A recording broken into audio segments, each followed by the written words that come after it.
Yize lolu hambo lihlangene nokusebenzisana kwalamazwe omabili iTanzania neNingizimu Afrika, kodwa ke uMengameli uRamaphosa usebenzise leli thuba wakhuluma ngembhikisho okulindeleke ukuba ithichithisa kuleli kulempela sonto nangesonto elizayo.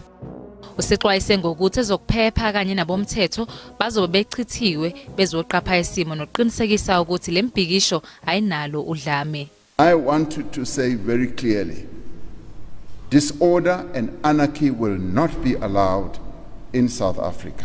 We will not allow those who want to spread anarchy to do what they like here in South Africa.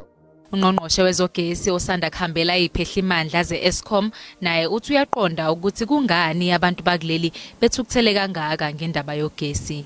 Like I said, I'm going to come back to the public and announce to them what are these concrete measures that we are taking to ensure that we bring into life, if you like, the energy action plan as introduced or unveiled by the President. uRamaphosa usike elijikayo enkingeni yezamandla kuleli enkulumweni yakhe uthi ngohlelo lwamandla olwaqala ngonyaka wedlule uhulumeni uzokwazi ukuthola amandla emazweni angaphandle njengeTanzania ukuzama ukuxazulula inkinga yezamandla kuleli. We did say when we released our energy action plan last year in July that one of the initiatives we're going to embark upon is to procure surplus energy from our neighbors, a number of countries on the African continent.